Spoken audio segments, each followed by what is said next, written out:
Hola, buenas tardes compañeros y profesor. Nosotros somos el equipo número 6.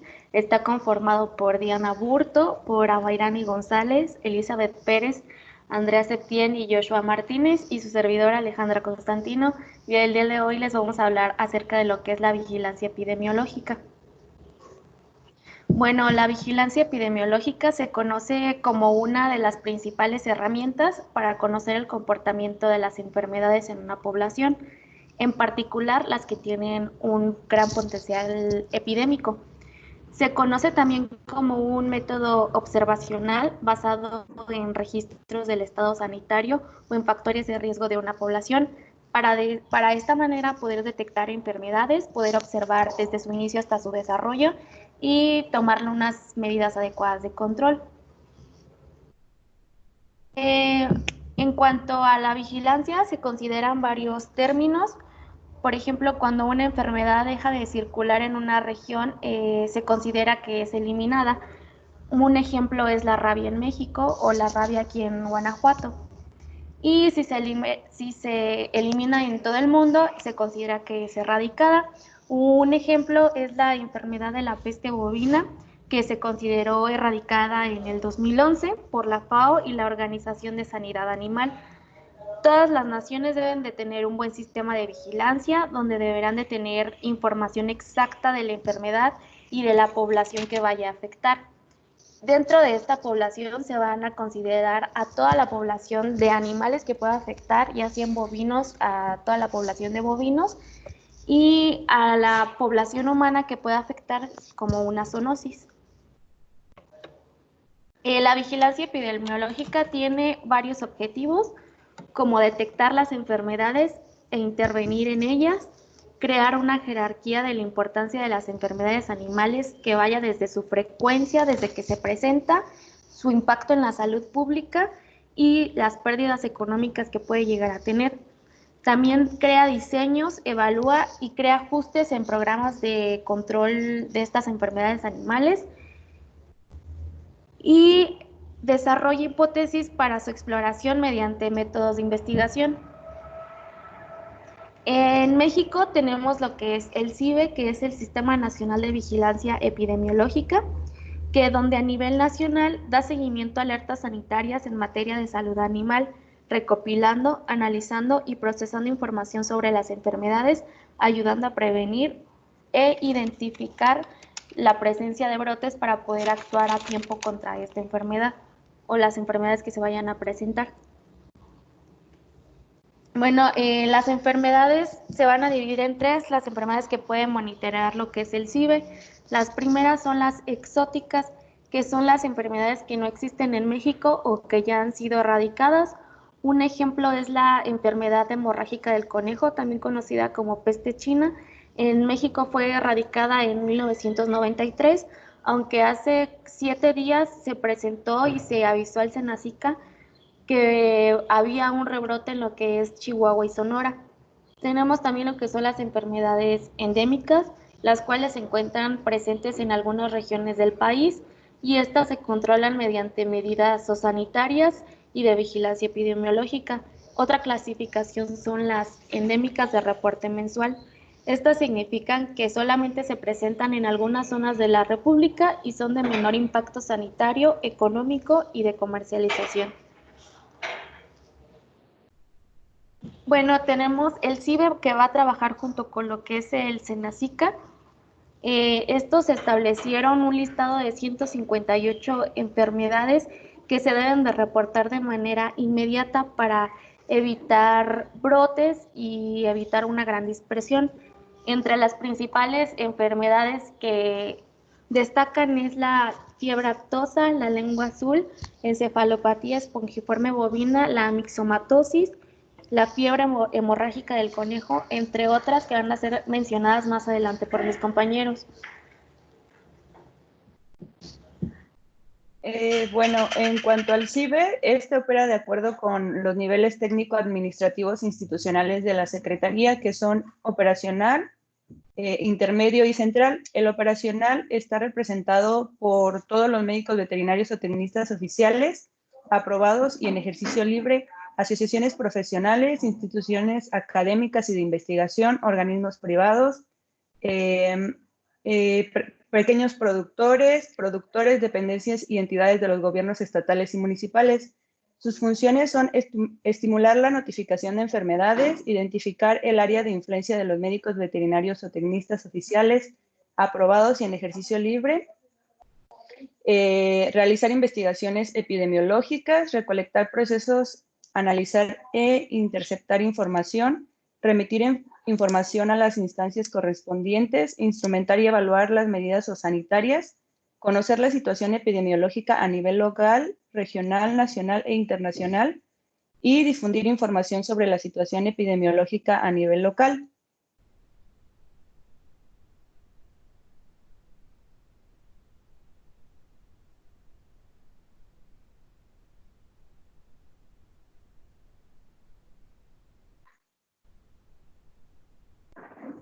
En el nivel intermedio está compuesto por las delegaciones estatales de la Secretaría. Sus funciones son recopilar información, capacitar, supervisar y evaluar el cumplimiento de la norma, realizar el seguimiento de los casos, focos y brotes de la enfermedad hasta su cierre y notificación, incluyendo el número de animales sacrificados, destruidos y vacunados en su caso. También fomentar y realizar el seguimiento del reporte inmediato y mensual de enfermedades de notificación obligatoria por parte de los laboratorios de diagnóstico en el área de su jurisdicción.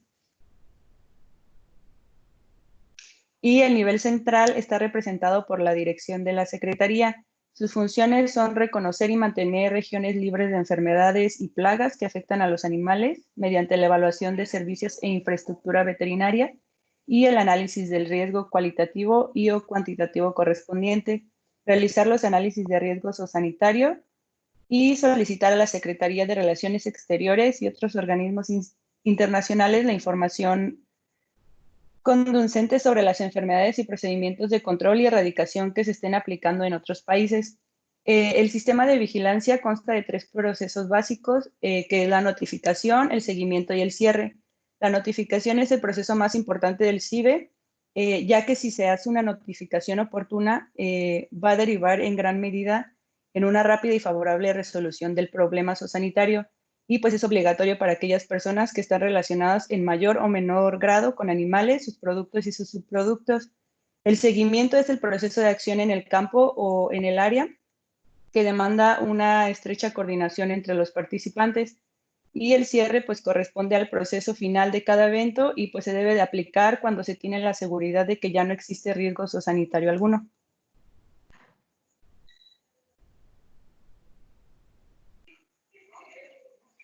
Bueno, como les mencionaba mi compañera, el CIBE tiene una lista de enfermedades. La primera, o bueno, podemos encontrar salmonelosis, fiebre aftosa, enfermedad de Augeski, peste de pequeños rumiantes, fiebre porcina clásica, encefalopatía espongiforme bovina, Newcastle, influenza aviar notificable. También tenemos infestación por el pequeño escarabajo de la colmena, infección por el virus del síndrome de la mancha blanca del camarón y la infección por ranavirus que afecta a los anfibios. Bueno, aquí les presentamos una tabla de cómo los clasifica el CIBE. Primero tenemos las enfermedades de lepóridos y cánidos, que en estas se encuentran la mixomatosis, la enfermedad hemorrágica viral del conejo y la leishmaniasis canina. Después tenemos las enfermedades que afectan a los equinos, como es el muermo, la durina y la metritis contagiosa. Después tenemos las encefalopatías espongiformes transmisibles, como es la encefalopatía espongiforme bovina, el SCRAPI y la enfermedad crónica desgastante del venado. Después tenemos las enfermedades dérmicas, como es la viruela ovina y caprina, el ectima contagioso y el gusano barrenador del ganado. Posteriormente tenemos las enfermedades tipo peste, como es la peste bovina, peste porcina africana, peste porcina clásica, influenza aviar y enfermedad de Newcastle. Y pues las transmitidas por vectores, como es la lengua azul, la peste equina africana, fiebre del valle de Rift, encefalitis equina venezolana, virus del oeste del Nilo, encefalitis equina del oeste y encefalitis equina del oeste. También tenemos las enfermedades y plagas que afectan a las abejas, como es la varroasis, el pequeño escarabajo de la colmena y el colapso de las colmenas. Tenemos las enfermedades erosivas confundibles con vesiculares, como es la rinotraqueitis infecciosa bovina, la diarrea viral bovina, la uroneumonía contagiosa bovina, fiebre catarral maligna y también se debe de realizar un cuestionario de las enfermedades adscritas. Y finalmente tenemos las enfermedades del complejo vesicular, como la fiebre aftosa, estomatitis vesicular, enfermedades vesiculares del cerdo y mamilitis herpética bovina.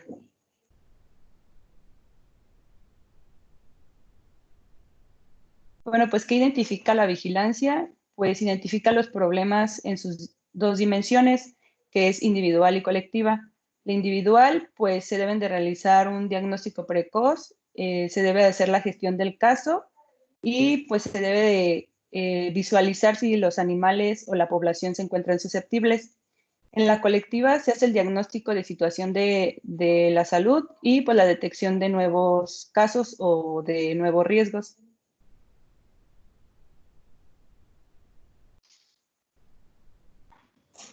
Ok, el siguiente punto son los tipos de vigilancia. Normalmente encontramos 5, que es la activa, pasiva, simple, especializada y la de rutina. Solo que esta no la mencionamos porque va de la mano con la activa.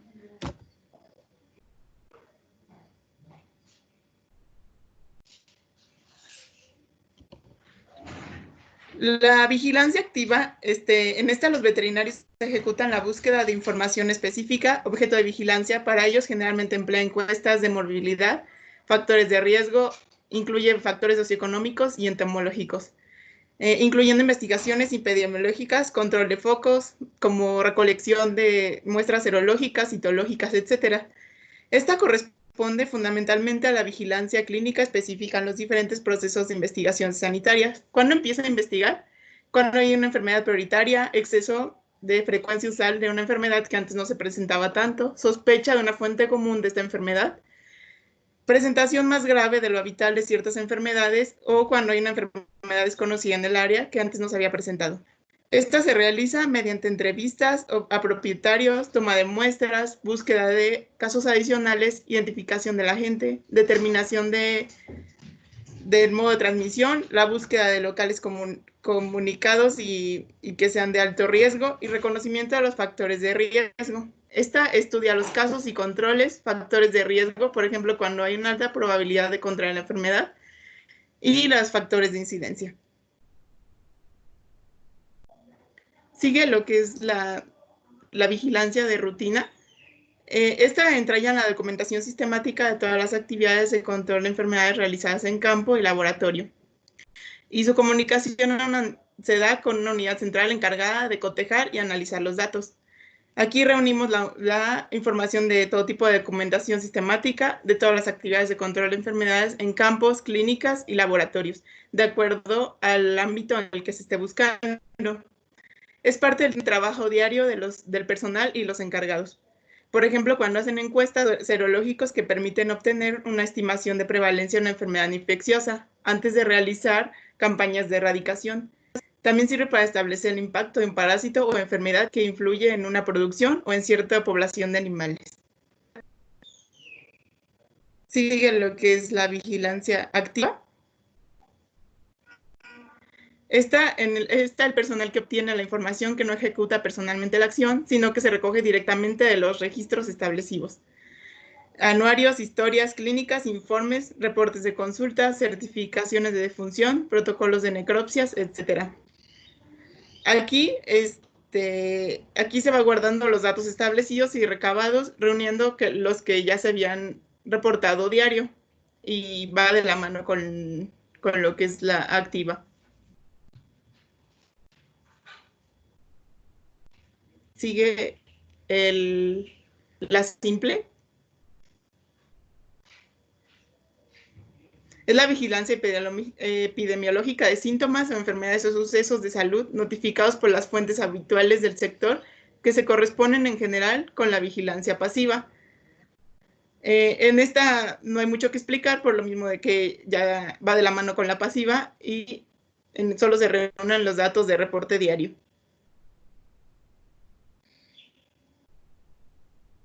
y sigue lo que es la especializada. En esta se realizan en eventos de salud que van con compromiso a campañas internacionales, campañas de erradicación de enfermedades y que son de notificación obligatoria.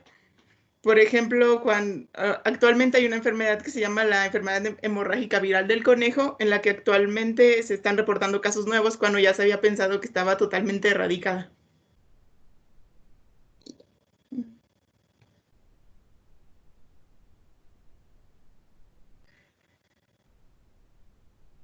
Y estas serían todas.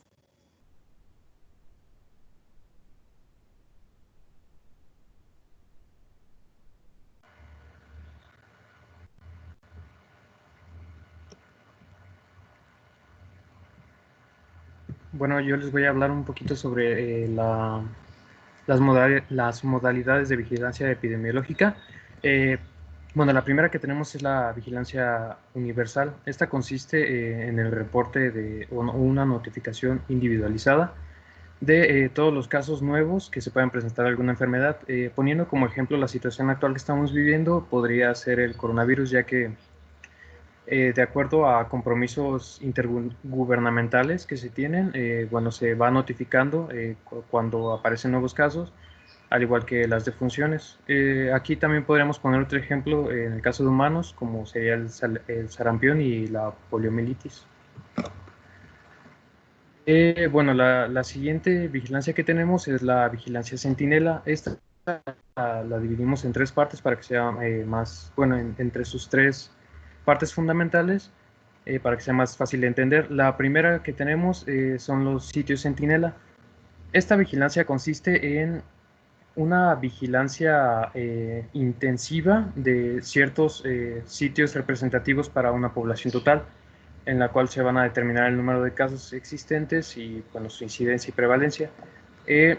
Esto se realiza con el objetivo de generalizar, una vez ya que se obtengan esos datos, bueno, extrapolarlos hacia la totalidad de la población. Las unidades centinela son unidades de salud que se van a seleccionar, en donde se va a hacer llegar la información. Dicha información va a permitir que se pueda dar bueno, que se pueda caracterizar mejor el evento que se está estudiando y, bueno, con esto sin la necesidad de conocer exactamente su incidencia. Y por último tenemos los grupos centinela. Estos son personas que son seleccionadas para estudiar eventos específicos. Tenemos después la vigilancia sindrómica. Esta vigilancia se encarga de, vigilar un grupo de enfermedades que tengan signología similar y, bueno, también una fisiopatología común, pero sin embargo puede que tengan etiología diversa. Esto se realiza con el fin de acortar el tiempo en el que se llega al conocimiento del evento y la acción que se va a realizar.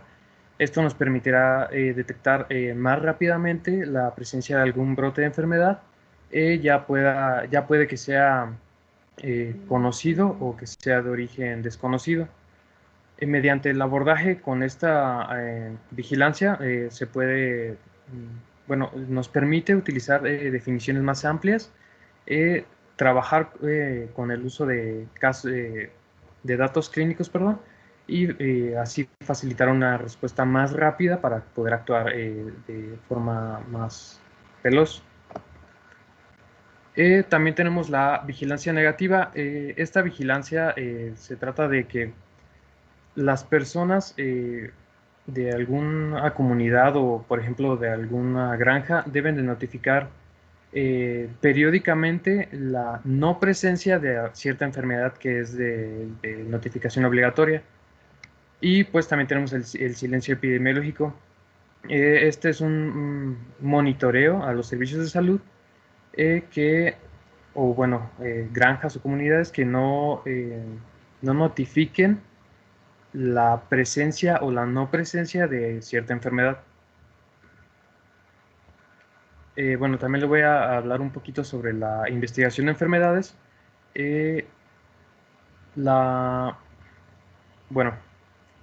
Para poder llevar a cabo una investigación, esta se debe llevar a cabo por el personal que está en campo.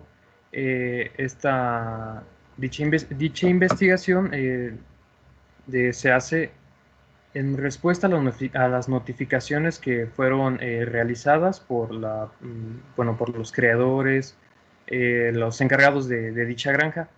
Además, estas investigaciones deben estar muy bien documentadas y se deben de apoyar con estudios de laboratorio para poder llevar a cabo un diagnóstico más conciso.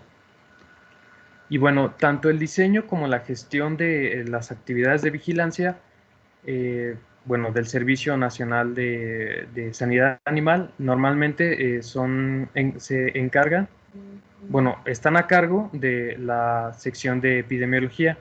Esta sección utiliza estos datos recopilados y analizados para evaluar las necesidades o los progresos que se tienen en la lucha contra ciertas enfermedades y también para el control y erradicación de dichas enfermedades. Esto se puede realizar a nivel de granja y pues se toman los plazos de forma zonal, regional y también a nivel nacional. Se utiliza también para presentar las estadísticas de dichas enfermedades, ya sea su incidencia, prevalencia, morbilidad, mortalidad, etcétera. Y esto nos ayuda a desarrollar y controlar programas nacionales de sanidad animal. Ya con esto también se va a elaborar y manejar la política de la cuarentena, cuál va a ser su duración y qué manejo se debe realizar durante ella. Y pues ya todo esto facilitará el comercio y exportación de animales y los productos pecuarios. Todas estas investigaciones, sobre los brotes que existen de las enfermedades, deben comenzar por estudios, por medio de exámenes clínicos y epidemiológicos de los animales que se encuentran infectados o, si están contagiados. Ya después de una vez realizado este examen clínico, ya se va a poder redactar una historia detallada. Se va a poder determinar el número y características de los animales de cada hato, al igual que los factores relativos, como podría ser su manejo, el tipo de alimentación que llevan, su calidad, de igual manera el tipo de agua que consumen. También nos va a dar la información sobre los animales que han sido recientemente introducidos o si son muy ajenos al hato. Y también nos va a poder determinar, nos va a ayudar a determinar otros factores que podrían incluir el origen de la enfermedad.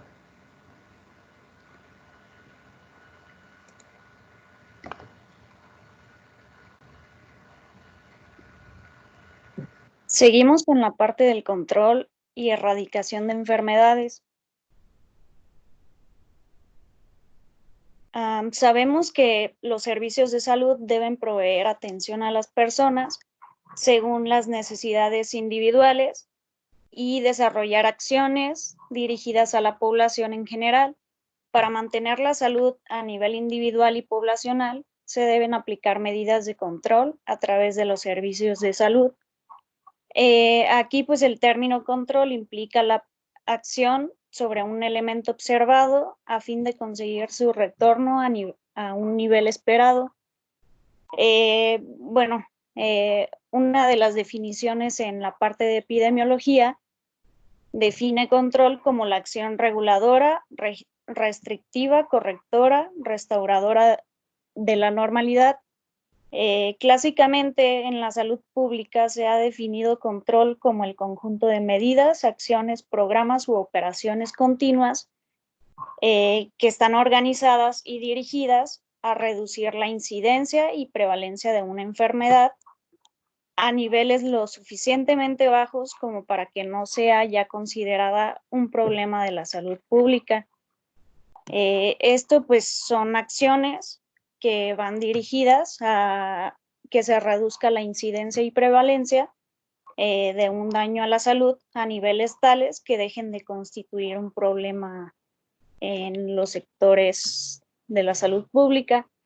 En la práctica, el término control pues se ha presentado para varios usos, todos con distintas implicaciones en la salud pública, y podemos distinguir en ella al menos dos dimensiones que acotan el significado práctico en términos de dimensión circunstancial y temporal, que depende del escenario específico en que opera el control.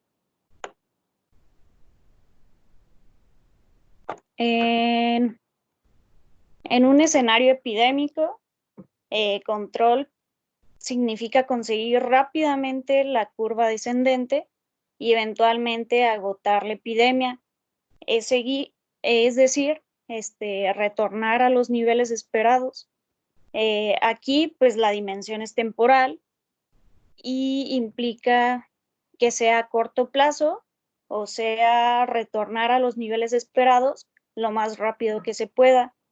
En un escenario no epidémico, por otra parte, sería más dependiente a la dimensión temporal, y sería en corto plazo mantener el número observado de casos igual al número esperado, o sea, pues llegar a la ausencia de los casos. En el largo plazo, control implica la reducción de riesgos de enfermar en la población a niveles tales que no representen un problema de salud pública.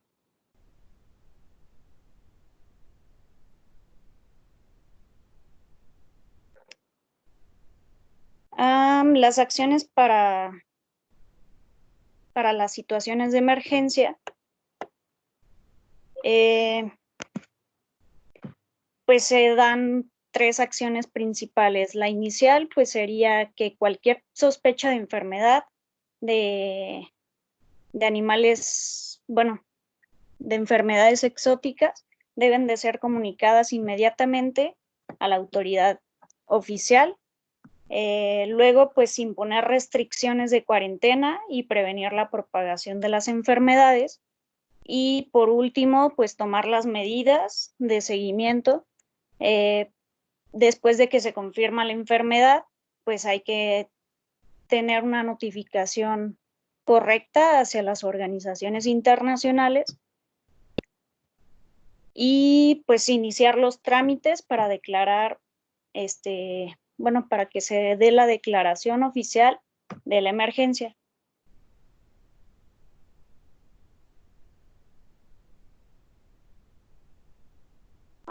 Tenemos tres principales barreras de defensa contra las enfermedades. La primera es básicamente preventiva, que es evitar que las enfermedades pues se introduzcan al país. La segunda, bueno, aquí en la primera barrera de defensa pues tenemos gente capacitada en puertos, aeropuertos, fronteras.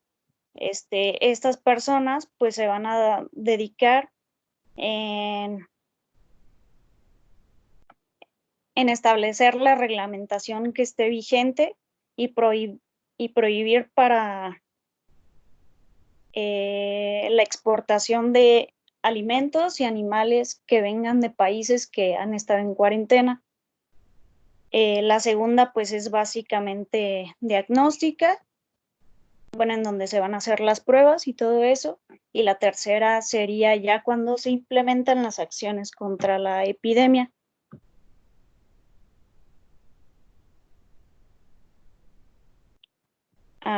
Como les menciono, en la primera barrera de defensa, pues hay gente especializada, que la misión primordial de este personal pues es la aplicación de la reglamentación vigente sobre la prohibición para importar animales, productos o subproductos de origen animal. Cuando estos proceden principalmente de países cuarentenados, por estar ellos presentes algunas enfermedades exóticas.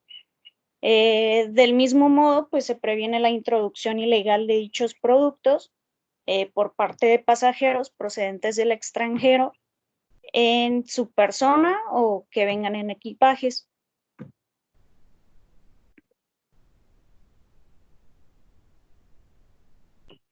En la segunda barrera de defensa, pues tiene como responsabilidad la detección o diagnóstico veraz y oportuno de cualquier enfermedad exótica o emergente, sustentada en una vigilancia epidemiológica confiable que nos permita reunir información y conocer con precisión lo que está sucediendo en el campo en cuanto al comportamiento de la enfermedad existente en nuestro territorio o aquellas que se han introducido.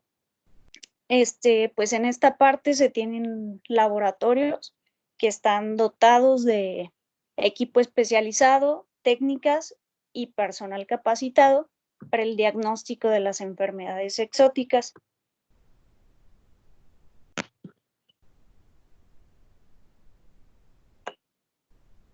Y por último, pues en la tercera barrera de defensa, bueno, en esta barrera de defensa, pues la constituye el Dispositivo Nacional de Emergencia en Salud Animal, que es la DINESA, integrado por grupos estatales de emergencia que se tienen en cada entidad federativa. Esta pues se activa y opera cuando se tenga evidencia científica sobre la presencia o entrada inminente de enfermedades y plagas exóticas y de notificación obligatoria que estén erradicadas, desconocidas o inexistentes en el país, que pongan en situación de emergencia o sanitaria a una o varias especies de poblaciones de animales en todo o parte del territorio nacional.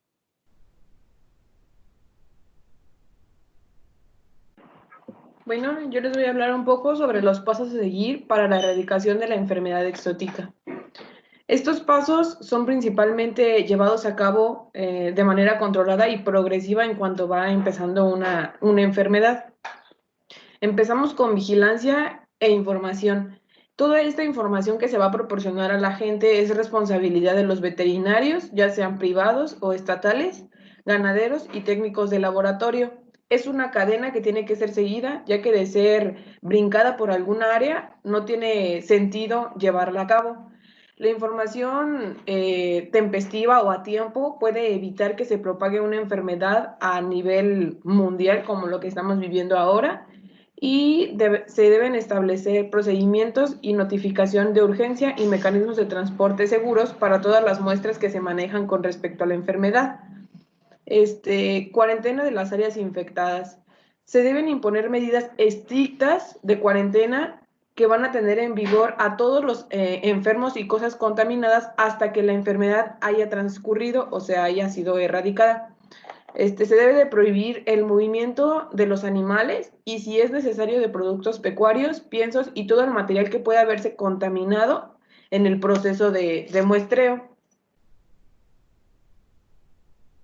La investigación epidemiológica. Esta se lleva a cabo con el fin de establecer un origen de infección, su alcance y las medidas que deben de tomarse para combatirla.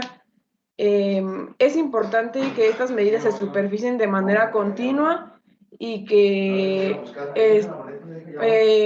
se supervisen de manera continua y que se investiguen de manera constante. Las explotaciones ubicadas en esta zona deben ser visitadas periódicamente y deben ser inspeccionadas y efectuadas con el fin de encontrar y eliminar cualquier caso que pueda presentarse nuevamente.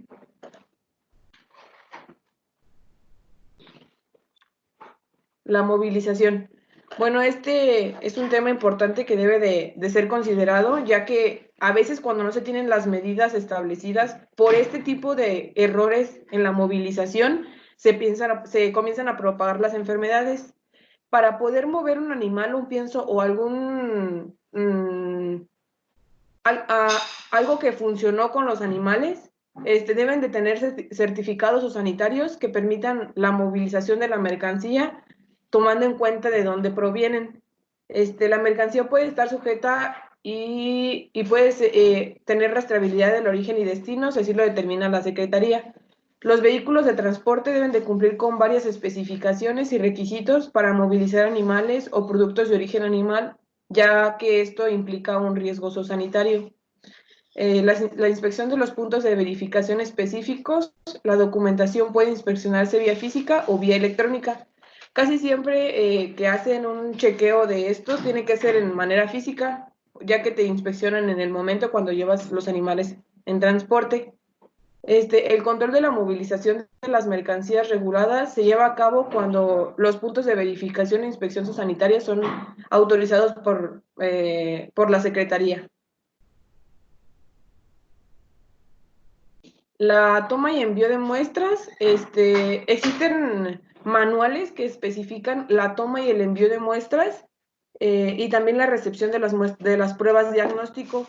Estos cuentan con normas y son avaladas por diferentes institutos epidemiológicos. Se dividen en secciones siempre de menor a mayor riesgo. El menor comienza cuando empiezan a transportar o a recibir muestras biológicas que son para procedimientos básicos. Hay otra sección donde se reciben muestras que son foráneas, que no se sabe, o sea, que saben el riesgo de la muestra, pero con exactitud la van a comenzar a estudiar. Esa es otra área. Todos estos manuales deben ser estrictamente cumplidos y deben de ser avalados por instituciones acreditadas y tener certificados para poder instruir a las personas que proceden con las pruebas. Los resultados de numerosas pruebas diagnósticas de laboratorio para las enfermedades dependen de la selección que haya en el momento también y el método para recolectar los especímenes. Una correcta toma de muestras hace la diferencia de que resulten falsos o que resulten positivos los resultados. De estos procedimientos depende mucho los esfuerzos en conjunto con la prevención y la vigilancia de las enfermedades exóticas y emergentes. Para obtener datos epidemiológicos o una muestra para ser estudiada, se deben separar los animales infectados para una previa inspección de signos y de anomalías. También una revisión de los animales con síntomas. Se deben separar estrictamente a los animales sanos y a los que presentan signos para poder hacer un estudio correcto. Las muestras deben de tomarse de los animales que se encuentran infectados o una vez que el animal ha muerto, se toman muestras de la necropsia para poder ser analizadas. Depende del número de animales y de la producción que haya para saber las muestras que se van a recolectar. Es a criterio del médico veterinario. Si el número de infectados es menor de 50, la cantidad de muestreo será una mínima de 3. En caso de que sean menos, por ejemplo, 5 animales, deben ser muestreados los 5. En la cuarentena. Este término es un término muy amplio en el que se abarca todas las restricciones referentes al desplazamiento, como ya les había comentado, de animales u objetos contaminados o bajo sospecha de contaminación. Todas estas reglas, normas, son con el fin de evitar que la propagación de la enfermedad sea mayor. Los establecimientos de cuarentena deben de estar cerca de lugares aislados. O sea, me refiero a que no deben de estar nunca cerca de otras instalaciones ganaderas para evitar que los animales se contaminen, como granjas, mataderos o mercados. Y también deben de estar cerca de lugares donde hay carga de animales para ser movidos fácilmente cuando sea correcto. El sacrificio y la eliminación de animales expuestos e infectados.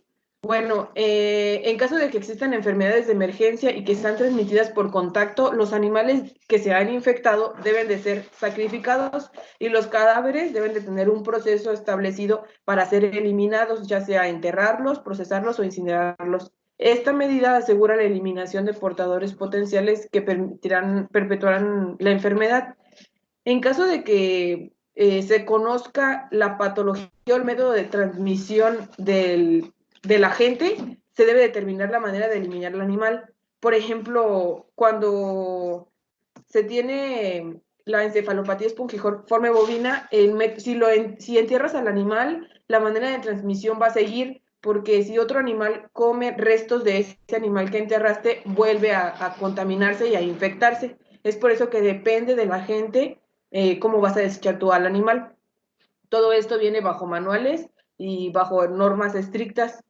La indemnización es fundamental, que cuando a un ganadero se le hace o se le notifica que su ganado está contaminado, tiene que ser eliminado, se le provea una indemnización, pero tiene que ser de una manera controlada, que sea equitativo, ya que si es una cantidad sustantosa de dinero, vamos a incentivar a los propietarios a que en lugar de evitar que se erradique la enfermedad, van a permitir que su rebaño se contagie para poder recibir un dinero que realmente solamente es en casos de emergencia.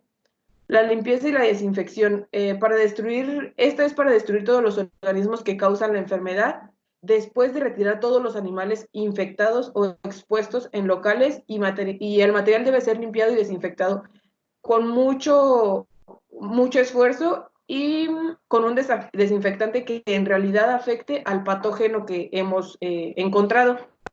Estos locales no deben usarse para animales susceptibles de contraer nuevamente la infección y volver a contaminar o volver a reinfectar. Bueno, esto es todo por mi parte. Esto sería todo por parte del equipo. Agradecemos mucho al profesor y a ustedes por ver la exposición. Gracias. Gracias.